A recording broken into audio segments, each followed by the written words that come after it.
So the last video that I did on HR 5723 created quite the stir and a lot of comments in that video. So I think it's important for me to double back and do some clarifications in order to put more people at ease. So if you're hearing that all DBQs are under attack, take a deep breath, because that's not what's happening. Congress isn't coming after veterans, and they're not coming after VA examiners. This oversight proposal is about private DBQs and third-party claim businesses, especially those that are not accredited with the VA. And if you don't understand the difference between the two, you could panic for no reason or miss real risk. So in today's part 2 of the DBQ fraud hearing 5723 video that I did a few days ago, I am aiming to put some of the rumors to rest and hopefully provide some clarification based on what we know at this point. So by the end of this video, you should feel less anxious and stressed unless you did indeed commit fraud. Knowledge is power, and power allows for calm. So stay calm and continue on. So as I just said, there is a lot of noise right now around DBQ fraud, claim shark, and new proposed oversight regulations, HR 5723 to be specific. Some of it's intentionally vague because fear creates clicks, and my goal is to be informed, not to create fear. So let's slow down and walk through is actually all about. First, what did the OIG actually find in their report? Second, what HR 53 actually targets? And third, which veterans are actually at risk for review. So first, let's clarify what is the real target. The primary focus of HR 5723 appears to be, like I said, it appears to be, it's not final, DBQs that are completed by private physicians, one-time exam clinics, online DBQ services, and third-party businesses not controlled or accredited by the VA. These entities are outside of VA oversight, which increases the risk of fraud. And why is this? It is because the VA cannot verify, first, whether the exam was completed in person, second, whether the provider actually treated the veteran, or whether the DBQ forms were altered or just cut and pasted templates. And from my understanding, this is where Congress and the OIG are seeing the risk. So what is not targeted by HR 5723? Exams done first by VA physicians or VA contractors like QTC, VES, or Optimum, for example. So the next question comes up is, why are these less risky? And it's because the VA selects the examiner, the VA verifies third-party credentials, the VA controls the exam process, and the VA can audit and discipline these providers. It's worth noting that if a VA examiner messes up, that's a VA quality control issue and not fraud. So let's jump in and see what actually did the OIG find in their report. First, that the VA lacks internal controls for public-facing DBQs. Second, that about 69% of sampled claims had at least one fraud risk indicator. A risk indicator does not mean the veteran committed fraud. It just means that there is an indicator that's throwing up a red flag. Third, it is estimated that there is hundreds of millions of dollars of financial exposure to the VA. And fourth, that the problem is pattern-based and not veteran-based. That's important. So what exactly are the OIG identified fraud risk indicators that are cited in the OIG report? First is signs of alteration on DBQ forms. These include evidence that the questionnaire may have been manipulated. For example, inconsistent fonts or formatting, signs of digital edits or cut and paste anomalies that don't match the original template. The second indicator of risk is inconsistent contact information on the DBQ.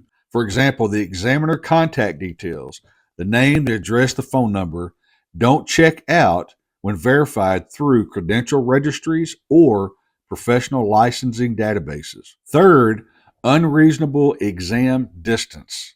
The doctor's office, for example, is 100 miles or greater from the veteran's residence. This raises questions about whether the exam was actually conducted in person or not. And fourth, evidence conflicting with DBQ results. So this is saying that the veteran's other medical documentation in their claim file, an example is VA exams, private medical records, etc., contradicts the veteran's disability severity or findings that are being reported in the private DBQ. Fifth, a refusal of follow-up of the veteran to attend a VA scheduled C&P exam. And this is simply stated veterans who refuse to appear for VA scheduled C&P exams after submitting a DBQ raising a flag for potential fraud risk. And six is claims with 100% ratings but no supporting evidence or treatment to support that rating. Example is assignments of 100% disability rating based solely on the DBQ, but with no evidence or ongoing treatment or clinical support for such rating. And it's important to note that the issue at hand isn't one bad DBQ, it's a repeatable pattern that the OIG is seeing in these private DBQs. So now let's look at what HR 5723 actually does if it is passed and implemented. HR 53 would require the VA to identify and track DBQ fraud patterns. It would mandate reporting suspected fraud to the OIG. It would also push the VA to implement data analytics on DBQs, and it would create formal oversight and auditing mechanisms to preserve the integrity of the system. But it's important to note what it does not do as well. And first, it does not ban private DBQs. It does not invalidate legitimate private doctors. It's important to note because a lot of people use their own private primary physician, for example, and it's not saying you cannot do that from what I understand. And it does not allow the VA to retroactively punish veterans without the proper due process spelled out, 38 CFR and the M21-1. This bill is aimed at systems, not individuals, but individuals could be drawn into the line of fire if their DBQs are indeed flagged. So if you intentionally committed fraud, beware. But I firmly believe that fraud amongst the veteran community is very minimal. So what claim files are most likely to be flagged but are not automatically considered denials? DBQs with visible alterations or mismatched formatting, providers located further away than 100 miles from the veteran's residence, several ratings unsupported by treatment history, DBQs that conflict with VA medical records, claims relying on DBQs as evidence to support the claim, veterans who refuse to attend scheduled VA C&P exams, the use of paid, non-accredited third-party services, providers whose credentials cannot be verified, and high-rating claims that are tied to commercial DBQ mills. It's important to reinforce that being flagged does not mean that you committed fraud, but it does mean that additional scrutiny could be incurred in your case. So let's look at who is not a target of HR 5723.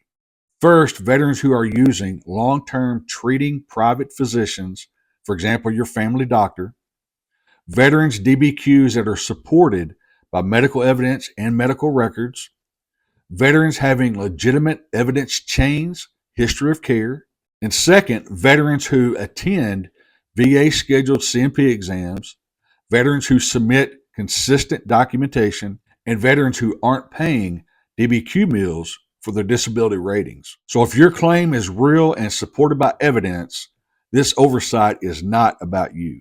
So in conclusion, it's important to note this isn't a war on veterans, but it is a crackdown on businesses who are exploiting veterans. And I think that's a good thing. So note the biggest risk right now isn't oversight, it's misinformation. So understand the difference, protect your file, and don't panic. If today's video brings you calm and some sort of clarity, please take a second, subscribe to my channel, put a like on the video to send it out to more veterans, and thanks for watching. I'm Mike, and I'll see you on the next episode.